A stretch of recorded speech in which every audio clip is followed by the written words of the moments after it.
Hey kids, welcome to video series on endocrine glands and their functions.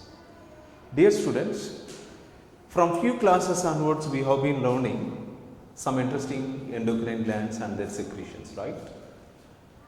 Various endocrine glands like pituitary gland, pineal gland, thyroid gland and parathyroid gland, thymus gland, all these glands we have discussed in the previous session, previous classes. In this class, let me explain about one more important endocrine gland that has 6 inches long, and it is one of the important prominent gland in our body, second largest gland in our body. It is also known as the mixed gland. By the way, what is mixed gland? How can you define the mixed gland? The gland which is made up of exocrine part and endocrine part is called as the mixed gland. By the way, what is the endocrine gland in our body called as mixed gland? Already you got the answer, right? That is pancreas. What is the name of the gland? Pancreas.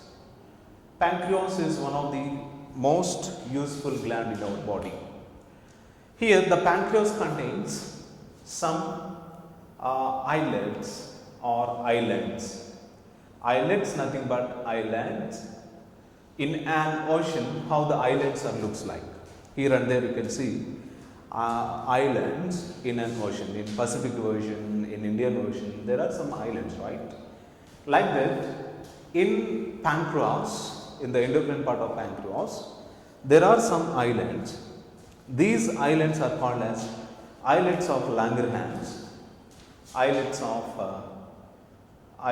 Langerhans. The islets of Langerhans discovered by Sir Paul Langerhans, a scientist namely Sir Paul Langerhans.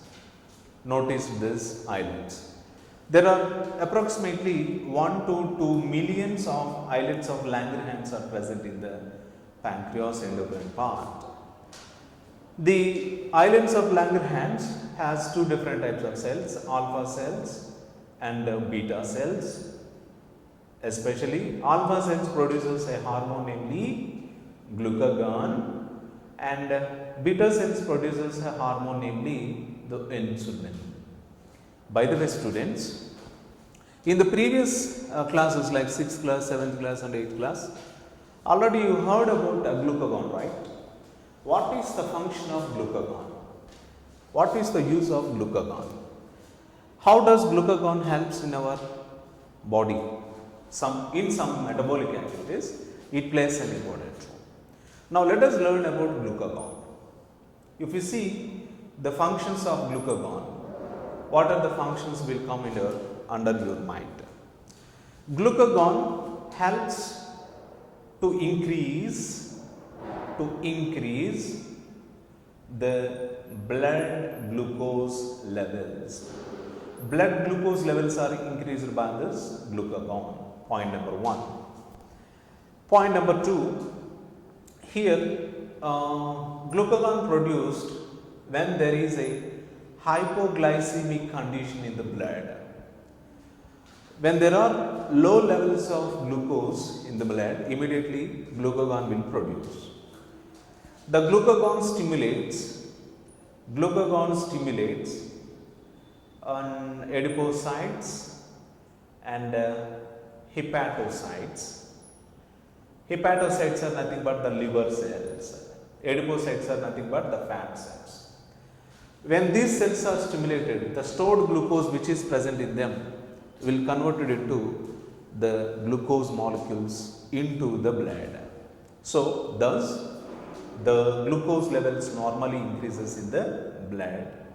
So, one more function is glucose undergoes for glucogenolysis or glycogenolysis. What do you mean by glycogenolysis or glucogenolysis? Lysis means breakdown. Lysis means breakdown. Breakdown of what? Breakdown of glycogen into glucose is called as the glycogenolysis. It was happened by the hormone called glucagon. So, let me say one more important point.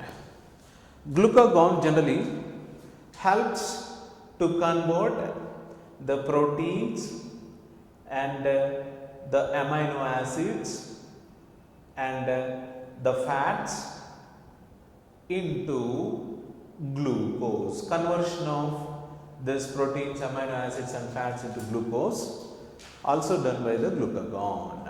Thus, the glucagon helps to increase the glucose levels in the blood. So, that is why it is called hyperglycemic hormone. Hyperglycemic hormone. So, glucagon stimulates or glucagon stops utilization of glucose